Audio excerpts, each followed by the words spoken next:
Magandang gabi po. Ito, magla-live lang ko sandali at pag-usapan natin po yung katotohanan. Itong huli na interview ng aking kasama na vlogger na si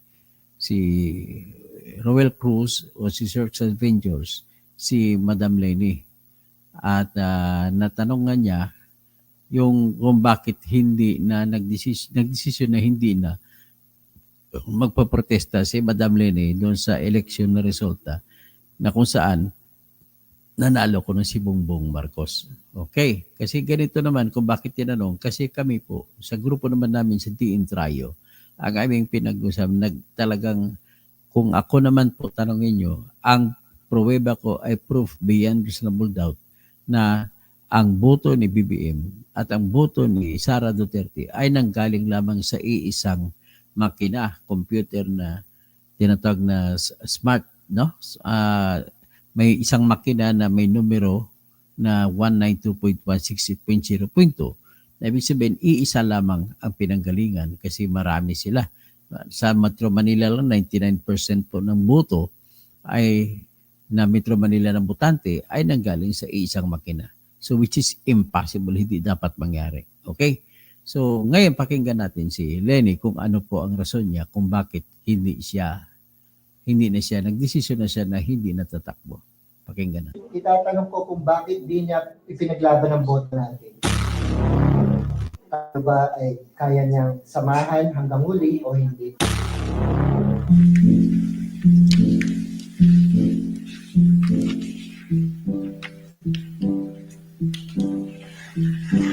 Tanong ko na to kay Nanay Mari kasi papagalitan ako ng pag hindi ko na itanong sa kasama namin sa vlogging team ko, ma'am. Tinanong ko sila, sinong may gusto magtanong kay Ma'am Lenny? One question lang straight. Ito na po yung sabi ni Ma'am ni Aling Marie, ako, itatanong ko kung bakit di niya ipinaglaban ang boto natin. Yan kasi ang gusto ko malaman para maintindihan ko kung kailangan ko pa ipaglaban siya o hindi na. Kasi uunawain ko yung sagot niya kung tayo ba ay kaya niyang samahan hanggang huli o hindi. Kapag pasado sa akin ang sagot at swak sa mamamayan, kasama niya ako hanggang huli. Alam mo, ba't daw hindi pinaglaban? Alam mo, medyo nalulungkot ako sa tanong niya. Kasi yung premise ng tanong, wala talaga siyang tiwala. So gusto sabihin, hindi malalim yung paniniwala? Malalim ang kaso na-fail ka. Yung sa akin kasi, pag hindi nakinig sa dahilan,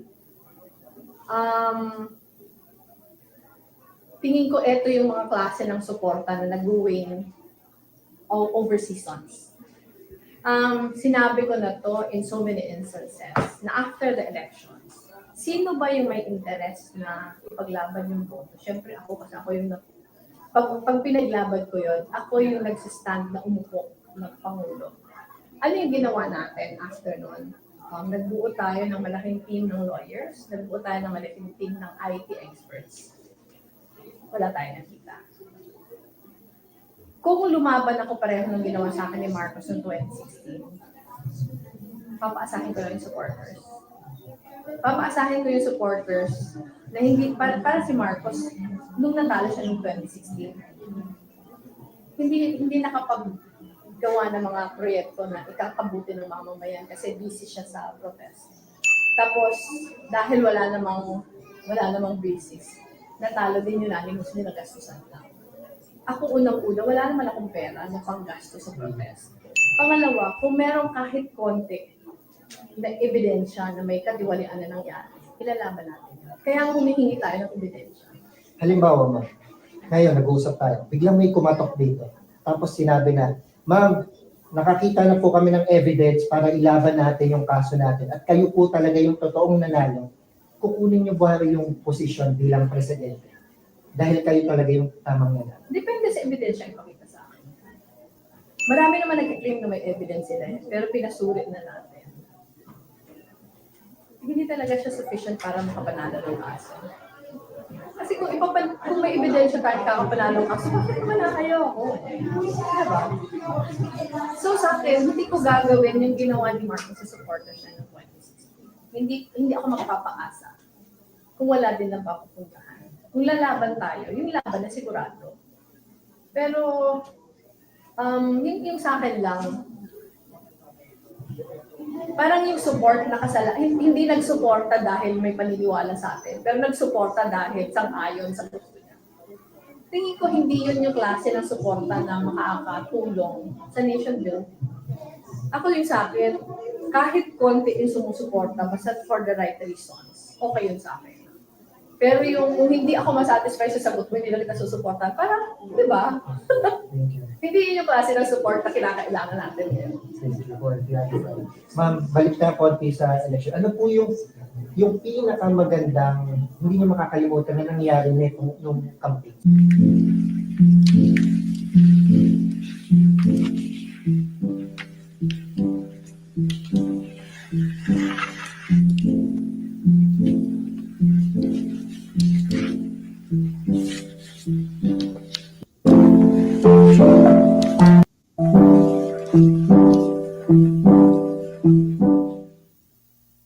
So anyway, tapos na no, yun ang interview ni Kwan ng kasama namin sa vlogging na si Zerx Adventures at nakita niya ata sa Japan si Madam Lenny. So yan ang naging tanong. So ngayon, analisahin mo, kung ako naman ang tanongin mo, ay masyado sa paniniwala doon sa mga abogado na advisor niya. Marami daw malaking team of lawyers at saka mga IT. Ang problema lang doon, yung mga nag-advise sa kanya is, kung ako tanungin mo, ay hindi sila sincero sa pag-advise. Unang-una po, sa pagkatapos ng eleksyon, hindi po pinag-usapan kung may daya o wala. Ang pinag-usapan lang dyan ay, gusto mo ba magpabilang ulit o recount? Yan ang protesta. Hindi karapatan mo yung magpapabilang ulit kung ikaw is second placer o third placer. Sa batas po, hanggang third placer, may karapatan magpapabilang ulit. So, ngayon, hindi po naging usapin dyan kung merong bang ebidensya na pandaraya o wala, sapagkat ang pagpapabilang ulit ay hindi iyan isyo kung may daya o wala, kundi bibilangin ng ulit. At mind you, kung nabilangin ulit, halos sure ako na mananalo, na siya ang panalo. Kung naibilang ulit. So ngayon, ang pangalawang dahilan niya, yan daw ang advice sa kanya abogado niya. So well, nagkamali mga abogado niya. Pasensya na Madam Len. At ang iyong mga team of experts. Bakit ko nasabi ng pagkakamali? Unang-una, babalik ako dun sa rason. Ang pagpapabilang ulit ay hindi po isyo ng kung may daya o wala. Ang isyo ay pabilangin lang ulit. Kasi maraming pandaraya na hindi nakikita, lalo na kung electronic. Kaya pabilangin ulit. At ihambing natin, ang rason ng bilang na kamay-kamay, ikumpara sa bilang ng Smartmatic. Ganun sana ang nangyari. Ngayon, pangalawang issue ni Madam Lenny na dinadahilan niya, wala siyang pera.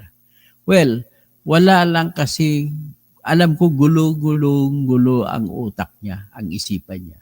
Pero kung mayroong mga leader noon sa sila ni Bam Aquino sana, kung kung silang sumisigaw na sana ay mag-umpisa mag-fundraising sila pambayad sa protesta o sa recount, ay pwede mangyari. Kasi bakit po? Kasi ang recount po, 3,000 piso ang babayaran sa Supreme Court kada presinto. So, ang kabuuan ay 1,700 precincts. So, kung 100,000, kung 100,000 times 3,000, that is 300 million. So, 300 million lamang ang filing fee. Kayang-kayang ipunin yan sa pag magbigay-bigay na ng pera mga supporters.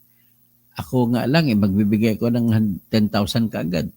So, maraming magbibigay. Magpapabilang lang ulit. So, ibig sabihin, kung ako naman tanungin mo, ay walang nakakasiguro kung talo o panalo siya.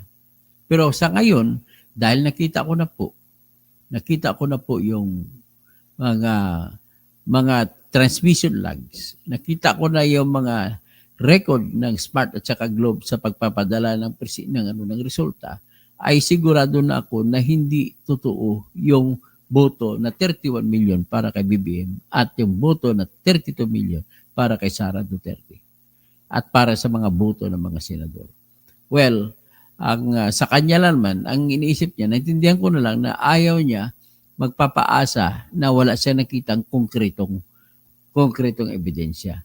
Ang nirespeto ko lang sa kanya, ibig sabihin, masyadong mataas ang hinahanap ni Lenny na ebidensya para indikasyon. Kasi sa tingin ko naman, nahiya siya kasi 15 million nga lamang ang boto niya. Ang kalaban niya, 31 million. So, sa tingin ko, yun ang naging dahilan kung bakit ayaw na ayaw niya. Hindi nila nakita yung tinatawag na talagang nangyari. Ngayon, kung sino mang IT expert yun, I beg your pardon, you did the wrong job. You should have told the truth. Unang-una, imposible mangyari na sa first hour, 20 million kagad may pasok na boto. Kasi ano yan, yung manood ka nga ng YouTube at saka Netflix, umiikot-ikot pa internet kasi hindi magtuloy-tuloy. Na ibig sabihin, mahina yung internet sa Pilipinas. So, maximum ay mabuti na may kalahating milyon na boto. Wala ba masyado na malaking kalahating milyon? Mabuti na, nga, 1 milyon. Pwede sabihin kasi 20 milyon bilang. Ang layo ng pinanggalingan ng resulta kung totoo nang galing sa mga presinto. Ang presinto natin mula Batanes hanggang Tawi-Tawi.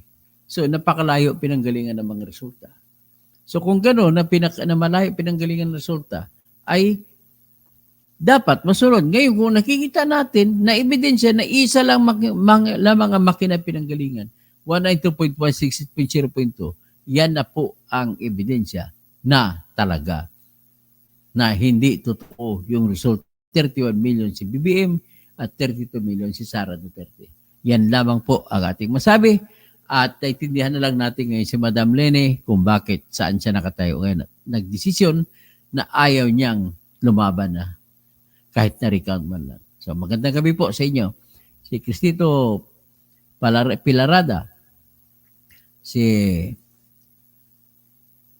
Alexander Tandy Mayuga, so Onel Butay, good PM watching from Laguna. Si Ma'am Lene, nung panahon po dapat nung eleksyon May 2022, sana kayo ni Yorme at sana non-stop ang bilangan. Kitang-kita naman ang sobrang bilis ng bilang. Hindi na totoo bilang, yun na nangyari. Tapos Ami Givana, Dr. Attorney Toto Kosing, good to see Attorney Lene Robredo commented about the result of the last election. She knows she won last May election. Okay, tapos Rolando Gele Robles, Antonio Bensoceso, Pres Perez, Mayap Abingi po. Maganda sa lahat.